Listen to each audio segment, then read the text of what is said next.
Bonjour, alors toujours avec la présence d'Edine. Bonjour. Et là, ça va être un autre sujet. Alors aujourd'hui, on va parler de chasse. Oh là, oh là là là là là. Voilà, la chasse. Ah, c'est ça, un grand sujet. elle n'est pas prête de partir, la chasse. Ouais, elle n'est pas prête de partir, Il y a malheureusement. il y a des jeux, c'est vraiment un jeu d'argent. Et Ça c'est rapporte vraiment- beaucoup d'argent Ça par rapporte rapport à beaucoup certains d'argent. lobbies. Ouais. Parce Alors, que la chasse ne concerne pas seulement que la chasse, De- ça concerne aussi les gens qui paient pour aller tuer des animaux. Oui, il y a plusieurs types de chasse. voilà. Tu as les gens qui font de la chasse pour réguler, ce qu'ils pensent. Certains le pensent vraiment, je pense, hein, mais on y C'est faux, reviendra. c'est faux. C'est faux. C'est Dans faux, les faits, c'est faux. avec les élevages Parce que qu'ils font. voilà, Hein. voilà. Même les fermes font des élevages. Voilà.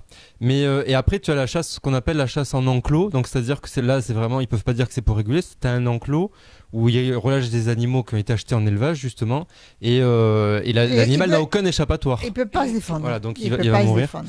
Et voilà, donc en fait il faut savoir qu'effectivement, comme tu l'as indiqué, il y a plusieurs élevages. Il y a de nombreux élevages où les animaux sont donc élevés pour ensuite servir de cible vivante une fois qu'ils sont relâchés pour le plaisir. Ce qui s'appelle l'acheter. Voilà, ce qui s'appelle l'acheter.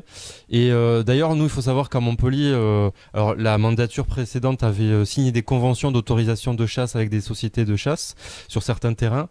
Et nous, on a résilié ces conventions-là parce que, bon, déjà, il faut savoir que déjà, c'est ne serait-ce qu'une mesure sécuritaire. Il y a eu plus de 400 morts ces dernières années à cause de la chasse humaine, là, je parle. Hein. Et des gens qui reçoivent des balles, etc. Accidentel. Oui, et il y a d'ailleurs il y a eu un collectif qui s'est créé, ça s'appelle Un jour en chasseur, on le retrouve sur les réseaux sociaux, suite à la mort de l'anglais Morgan Keane qui était en train de couper du bois dans son jardin et qui a été tué par un chasseur alors qu'il était dans son propre jardin. Non, mais ça devrait être interdit Voilà. à l'entrée des villages. Hein. Je suis Ouais. désolé. Hein. Et donc déjà pour les humains, et ensuite donc il faut savoir que nous sur ces terrains-là il y avait des relâchés justement d'animaux qui étaient achetés en élevage.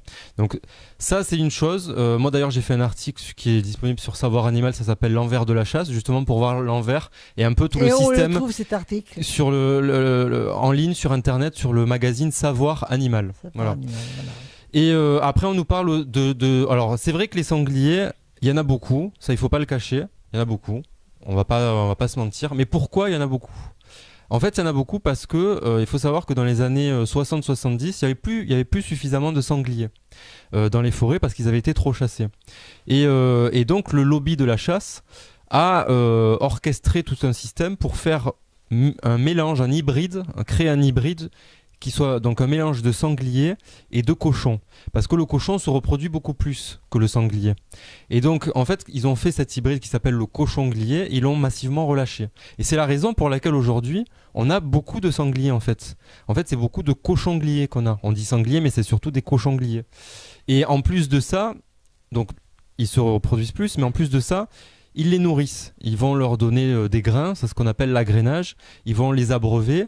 Ils vont leur créer même des genres de baignoires. Ça s'appelle des souilles. C'est en béton où ils peuvent se rouler dans la boue. Et tout ça, ça fait que les sangliers, eh bien, ils se sédentarisent parce qu'un sanglier, s'il n'a pas de nourriture, s'il n'a pas d'eau, il va partir dans un autre coin et ils se reproduisent plus aussi parce que plus ils ont de nourriture et plus ils ont d'eau et plus ils se reproduisent. Et ça, il faut le savoir parce que moi, je pense qu'il y a certains chasseurs qui pensent vraiment qu'en fait, ils ont une utilité, ils vont réguler, mais il faudrait que la loi interdise les relâchés de tous les types d'animaux. Bon, les sangliers, normalement, c'est interdit, mais on a vu quand même des articles où on sait que ça se fait quand même de manière clandestine. Mais il faudrait interdire l'agrainage, il faudrait interdire l'abreuvage. Et puis aujourd'hui, on a des méthodes non létales. On a des scientifiques en Espagne qui ont fait un vaccin. Et en fait, il faudrait que l'État, au lieu de donner des millions de subventions, l'État ou les collectivités, au lieu de donner des millions de subventions à la chasse, où en fait les chasseurs, c'est des pompiers pyromanes, hein, il faut le dire, qu'ils investissent dans la recherche pour mettre en place ces vaccins justement qui stérilisent les animaux ou d'installer des barrières de protection pour les champs agricoles. Voilà, il y a des solutions en fait qui existent, mais l'État qui est très proche du lobby de la chasse ne le fait pas. Moi, je vais dire une chose en concernant le milieu de la chasse, les chasseurs. Déjà d'une, on devrait d'abord, avant qu'ils puissent tuer accidentellement des gens et entrer dans nos villages et tuer les animaux, on devrait déjà les faire souffler dans les ballons. Parce que la chasse, c'est vraiment une partie de plaisir, d'abord avec l'alcool. Je suis désolée de le dire, Ah oui, oui. c'est la vérité. Et pour moi, un chasseur, je ne parle pas de généralité complète, attention, mais d'une bonne généralité, c'est un criminel sous-jacent. Ah ben, le fait de tuer des animaux, effectivement, on sait que, on en parlait, hein, les vrais criminels d'humains se sont entraînés au préalable sur des animaux. Voilà. Donc, Comme tu disais. Comme tu ça a un disais, impact. et moi je dis qu'on doit interdire et faire de nombreuses pétitions pour que ces personnages ne puissent plus venir à l'entrée de nos villages. Et lorsqu'un animal vient se protéger chez un particulier, on n'a pas le droit de le courser. On n'a pas le droit non plus d'aller dans des propriétés privées pour tuer les animaux, tout simplement. Et justement, on va diffuser des images de l'association Aspas qui fait un travail formidable.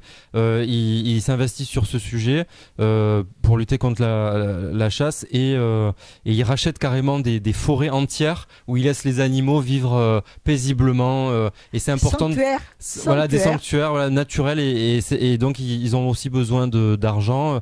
Nous, ils nous ont aidés quand on a résilié les conventions de chasse à Montpellier. Donc il faut aussi les aider. Si vous avez des moyens, n'hésitez pas, on diffusera les coordonnées. Malheureusement, j'ai pas trop les moyens d'acheter un bois, mais sinon, j'achèterais le bois volontiers pour que ces animaux puissent être en liberté complètement et regarder avec amour toute cette vie sur Terre où on a une terre magnifique qu'on est en train de détruire, qu'on est en train de saccager, qu'on est en train de... Pour moi, ça me révolte, je te dis franchement. C'est révoltant, je suis d'accord. Voilà.